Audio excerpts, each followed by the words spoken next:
Hi hello അസ്സലാമു അലൈക്കും. എല്ലാവർക്കും സുഖം തന്നെ എന്ന് വിചാരിക്കുന്നു. അപ്പോൾ ഞാൻ ഇഫ്താറിനെല്ലാം തയ്യാറാക്കാൻ പറ്റിയ അടിപൊളി സ്നാക്കിൻ്റെ റെസിപ്പി ആയിട്ടാണ് വന്നിട്ടുള്ളത്. അപ്പോൾ എല്ലാവരും വീഡിയോ സ്കിപ്പ് ചെയ്യാതെ മുഴുവനായി കാണാൻ ശ്രമിക്കണേ. അപ്പോൾ നേരെ വീഡിയോയിലേക്ക് പോകാം.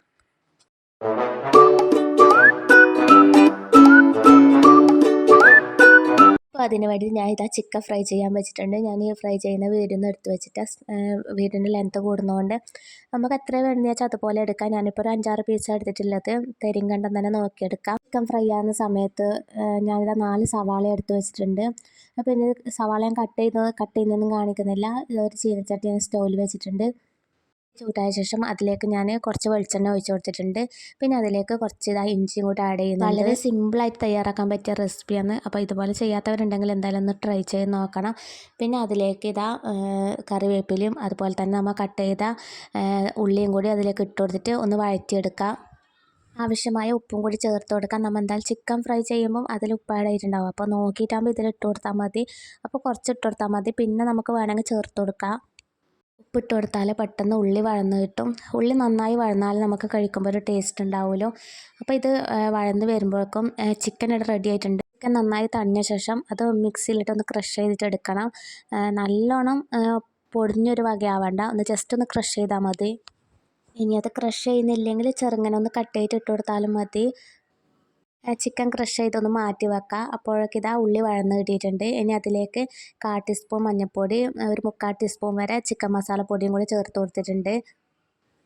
നിങ്ങൾക്ക് എരിവ് ആവശ്യമുണ്ടെങ്കിൽ കുരുമുളക് പൊടിയും കൂടി ചേർത്ത് കൊടുക്കാം. ഞാനിവിടെ കുരുമുളക് പൊടി ചേർത്ത് കൊടുക്കുന്നില്ല.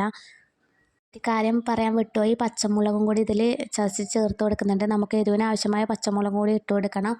പിന്നെ ക്രഷ് ചെയ്ത ഇതെല്ലാം ഒന്ന് വഴന്ന് നല്ലോണം ആയിട്ടാകുമ്പം ആ ക്രഷ് ചെയ്ത ചിക്കനും കൂടി ഇതിലേക്ക് ആഡ് ചെയ്ത് കൊടുക്കാം. ഇതെല്ലാം കൂടി ഒന്ന് മിക്സാക്കി കൊടുക്കുക. പിന്നെ മല്ലിച്ചപ്പും കൂടി ചേർത്ത് കൊടുക്കണം. മല്ലിച്ചപ്പ് ഉണ്ടെങ്കിൽ ചേർത്ത് കൊടുക്കുക. ചേർക്കുമ്പോഴാണ് ടേസ്റ്റ് കൂടുതൽ. ഇനി ഇതെല്ലാം കൂടി ഒന്ന് മിക്സാക്കിയ ശേഷം ഇതൊന്ന് തീ ഓഫാക്കിയിട്ട് മാറ്റി വെക്കാം. വേണ്ടത് ബ്രെഡാണ്. ഞാനിതാ ഒരു പാക്കറ്റ് ബ്രെഡ് എടുത്തിട്ടുണ്ട്. അതിൻ്റെ സൈഡെല്ലാം ഒന്ന് കട്ട് ചെയ്ത് കൊടുക്കുക. ഇതിൻ്റെ സൈഡെല്ലാം ഒന്ന് കട്ട് ചെയ്തിട്ട് പിന്നെ പൊടിച്ചെടുക്കണം.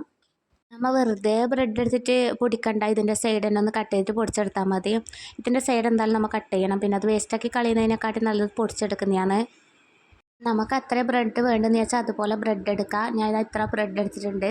അപ്പം ഇതിൻ്റെ ഞാൻ സൈഡ് കട്ട് ചെയ്ത് വെച്ചിട്ടുണ്ട്. പിന്നെ സൈഡ് കട്ട് ചെയ്ത് വെച്ചതെല്ലാം ഒന്ന് ഞാൻ പൊടിച്ചെടുക്കുന്നുമുണ്ട്.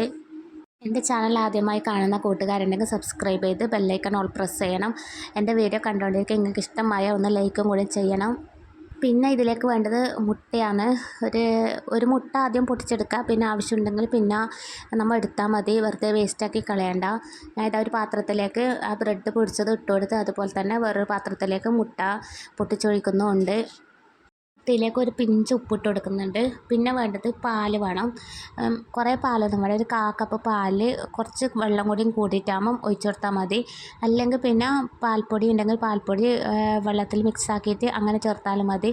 ഇതൊന്നും ഇല്ലെങ്കിലും പച്ചവെള്ളത്തിലും ചെയ്തെടുക്കാം. ഇനി ആ ബ്രെഡ് എടുത്തിട്ട് ആ പാലിലേക്കൊന്ന് മുക്കുന്നുണ്ട്. മുക്കിയെടുത്ത് അതിലെ പാലെല്ലാം ഒന്ന് കയ്യോടെ പീഞ്ഞ് കളയണം. എന്നിട്ടാകുമ്പം നമ്മൾ ഫില്ലിങ്സ് അതിലേക്ക് ഇട്ടിട്ടാകുമ്പോൾ ഒന്ന് ബോളാകൃതിയിൽ ഒന്ന് ഷേപ്പാക്കി കൊടുത്താൽ മതി. വളരെ സിമ്പിളായിട്ട് ഉണ്ടാക്കാൻ പറ്റിയ റെസിപ്പിയാണ്. നല്ല ടേസ്റ്റിയാണ് കഴിക്കാൻ വേണ്ടിയിട്ട്. ഇത് ഞാൻ ഇതുപോലെ ബോളാകൃതിയിൽ എടുത്തിട്ടുണ്ട്.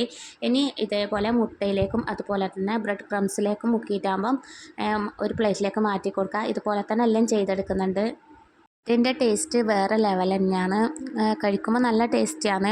അപ്പോൾ നമ്മൾ പിന്നെ ഇഫ്താറിനെല്ലാം പെട്ടെന്ന് തയ്യാറാക്കാൻ പറ്റിയ റെസിപ്പിയാണ്. അതുപോലെ തന്നെ നമ്മൾ ഈ ഫില്ലിംസ് എല്ലാം കൂടുതൽ ഉണ്ടാക്കി കഴിഞ്ഞിട്ട് നമ്മൾ ഫ്രിഡ്ജിൽ സ്റ്റോർ ചെയ്ത് വെച്ചാൽ നമ്മൾ ചിക്കൻ റോളെല്ലാം ഉണ്ടാക്കുമ്പോൾ നമുക്ക് ഇതിൻ്റെ അടുത്ത് പെട്ടെന്ന് വേഗം ഉണ്ടാക്കാൻ പറ്റും. ഇത് ഞാൻ ബോൾ ഷേപ്പിലിടാക്കി വെച്ചിട്ടുണ്ട്. ഇനി ഇതൊന്ന് ഫ്രൈ ചെയ്തെടുക്കണം. അതിന് വേണ്ടിയിട്ട് ഞാൻ ഫ്രൈ പാനിൽ കുറച്ച് ഓയിൽ ഒഴിച്ച് കൊടുത്തിട്ടുണ്ട്. ഒരുപാടൊന്നും ഒഴിക്കണ്ട, കുറച്ച് ഒഴിച്ച് കൊടുത്താൽ മതി. ഓയിൽ ചൂടായ ശേഷം അതിലേക്ക് ഇട്ട് കൊടുക്കാം. നമുക്ക് ഒരു റൗണ്ട് തന്നെ, വലിയ പാത്രമാണെങ്കിൽ നമുക്ക് ഒരു റൗണ്ട് തന്നെ എല്ലാം ഫ്രൈ ചെയ്തെടുക്കാൻ പറ്റും. ഇതുപോലെ കഴിക്കാത്തവരുണ്ടെങ്കിൽ എന്തായാലും ഒരിക്കലെങ്കിലും കഴിച്ച് നോക്കണം. നല്ല ടേസ്റ്റിയാണ്. പിന്നെ ഈ ചിക്കൻ്റെ പകരം മുട്ട ചേർത്തിട്ടും അതുപോലെ തന്നെ ബീഫ് ചേർത്തിട്ടും കഴിക്കാം. പക്ഷേ മുട്ടേനെക്കാളും ടേസ്റ്റ് ചിക്കൻ തന്നെയാണ്. എന്നാലും മുട്ട ചേർത്തിട്ടും ഉണ്ടാക്കലുണ്ട്. മുട്ട ചേർത്തിട്ടാണെങ്കിൽ ഉള്ളി വഴന്ന ശേഷം അതിലേക്ക് മുട്ട പൊട്ടിച്ചൊഴിച്ച് കൊടുത്താൽ മതി. ഒരു 2-3 മുട്ട പൊട്ടിച്ചൊഴിച്ച് കൊടുത്താൽ മതി. മീഡിയം ഫ്ലെയിമിൽ ഫ്രൈ ചെയ്തെടുത്താൽ മതി. തീ ഒരുപാട് കൂടുമ്പം പെട്ടെന്നത് കരിഞ്ഞു പോവും. അപ്പോൾ എൻ്റെ ഇന്നത്തെ സിമ്പിൾ റെസിപ്പിയാണ്. അപ്പോൾ എല്ലാവരും ചെയ്ത് നോക്കാം. എല്ലാവർക്കും ഇഷ്ടമായി എന്ന് കരുതുന്നു. ഇഷ്ടമായെങ്കിൽ ലൈക്ക് ചെയ്യാനും സബ്സ്ക്രൈബ് ചെയ്യാനും ആരും മറക്കരുത്. അപ്പോൾ ഇൻഷാ അല്ലാഹ് ഇതുപോലത്തെ നല്ലൊരു വീഡിയോയുമായി വീണ്ടും വരും. അതുവരേക്കും ബായ്.